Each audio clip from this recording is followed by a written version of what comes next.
Alah Pak. Lah Bapak ini jadi menteri itu kan 2019. Artinya baru 4 tahun. 2.400 dikalikan 4 kan hanya 9.600 triliun. Tapi kita ragu kok. Benarkah pertanian kita menyumbangkan nilai fantastis begitu? Saya berkontribusi pada negara ini 2.400 triliun Bapak setiap tahun. Dan itu nanti saya jadi menterinya di atas 20.000 triliun.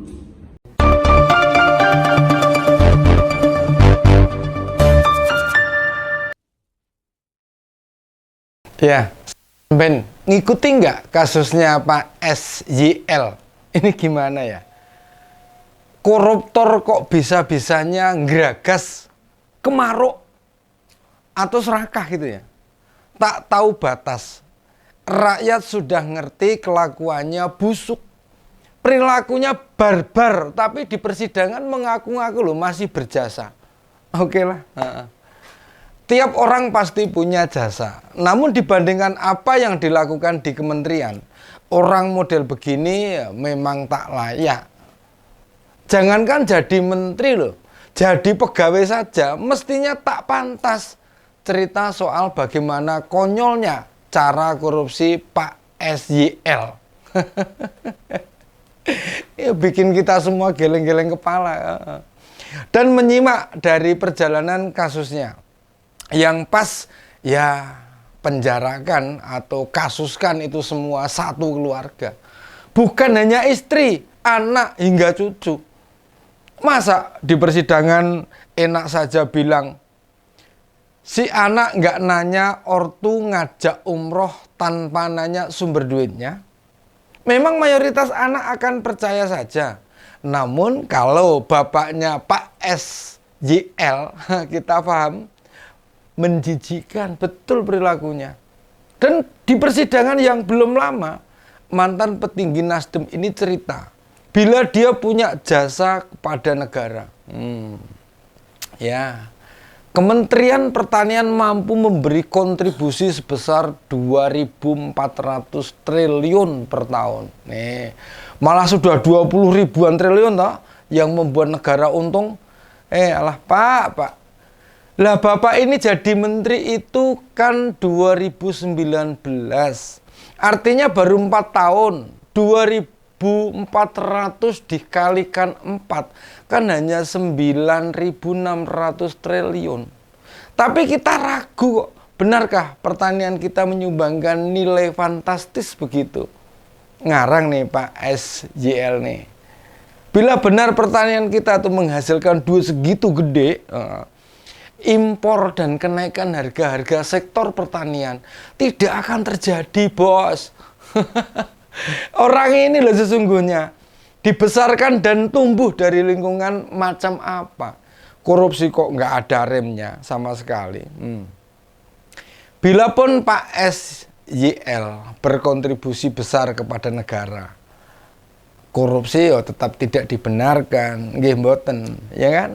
Iya, ingat loh. Ini urusan negara, bukan perusahaan pribadi atau usaha keluarga. Ya silahkan saja jika itu usahamu sendiri Pak. CV atau PT yang miliknya pribadi gitu loh. Mau diambil duitnya berapapun loh, buat apapun loh, orang nggak akan ngurus itu Pak. Bener. Memangnya bila punya jasa besar kepada negara, lalu bebas pakai duit negara begitu. Kan nggak gitu Pak. Koruptor-koruptor di Indonesia itu memang layak dimiskinkan, dimelaratke loh. Soalnya apa? Bila tidak, perilakunya ya malah tanpa kendali. Iblis dan setan saja loh bisa kalah rakus tuh. Malah kata Bang Sahroni itu, bendahara Nasdem waktu dihadirkan di persidangan tuh, Pak Surya Paloh lelah dengan berita Pak SYL. Ya pasti nggak habis pikir lah. Mantan gubernur sudah kaya juga, anaknya juga jadi anggota DPR. Gila nih bener loh cara ngerampok duit negara itu. Lah, wong anak buahnya yang di sidang jelas-jelas nyebut kebutuhan pribadi keluarga menteri, Itu dicukupi kantor, kok enak saja dibantah.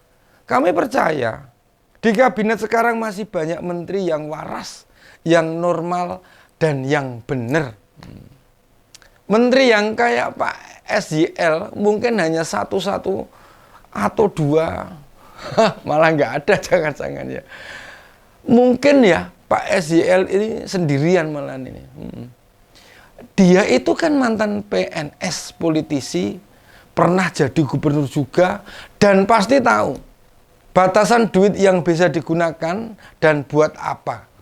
Kasus Pak SYL ini loh, harus jadi pembelajaran partai juga. Mereka idealnya ikut bertanggung jawab. Maksudnya begini, maksudnya adalah, mereka nggak perlu mengganti apa yang dikorupsi. Tapi bagaimana sistem di internal partai bisa mendeteksi kader-kader dengan karakter nggak bener kayak Pak SYL ini. Lah buat apa ada partai? Jika dikasih jabatan malah merugikan rakyat, malah menghabiskan duit negara untuk kebutuhan keluarga. Partai politik mestinya mampu menyeleksi, mendidik kader-kadernya untuk bekerja dengan baik, membangun integritas, menjaga komitmen, meneguhkan visi partai. Nah, itu baru benar nih. Dari persidangan kemarin ini, Pak SYL minta blokir rekeningnya dibuka, lalu mengaku dia orang rendahan.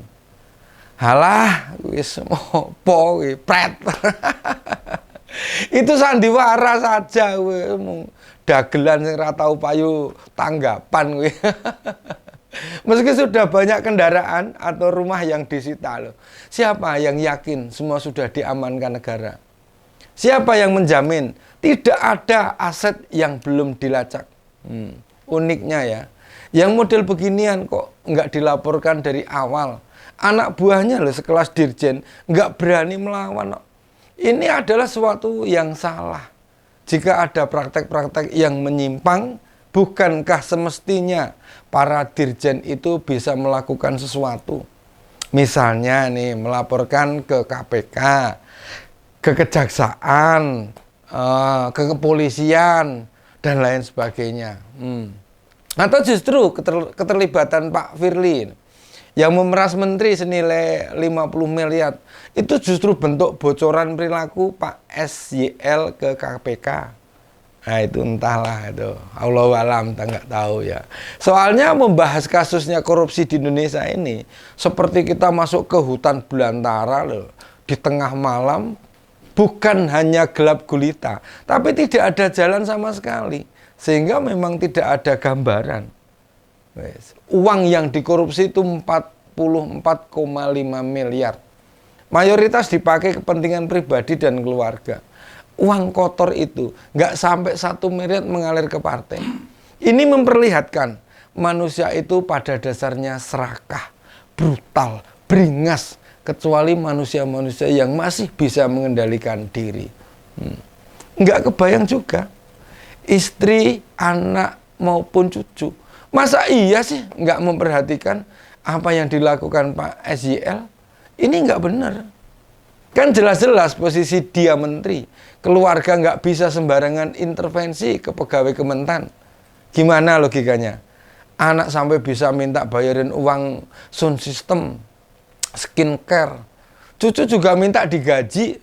Benar-benar perilaku yang menjijikkan. Anehnya, orang beginian kok bisa bertahan lama lah di pemerintahan. Hingga tahun ketiga lebih jadi menteri. Masa Pak Jokowi nggak tahu? Tidak ada yang melaporkan, tidak menaruh kecurigaan sama sekali. Para dirjen dan sesdirjen juga tidak punya jaringan di kementerian lain untuk melaporkan atau menghentikan hal ini. Para petani itu menjaga produksinya padi saja harus berutang sana sini loh. Banyak petani loh pengen panennya tuh berhasil saja susah. Ini menteri mau-maunya sendiri bekerja. Wes lah Pak SYL, terima saja konsekuensinya dari perilaku yang biadab itu. Nggak usah banyak dalih dan apologi, salah tetap salah. Mau merasa berjasa, tetap tidak ada gunanya. Caramu korupsi itu tidak sepadan dengan capaian Kementerian Pertanian. Demikian opini kali ini. Salam seger waras, tetap semangat, jaga persatuan. Sampai jumpa.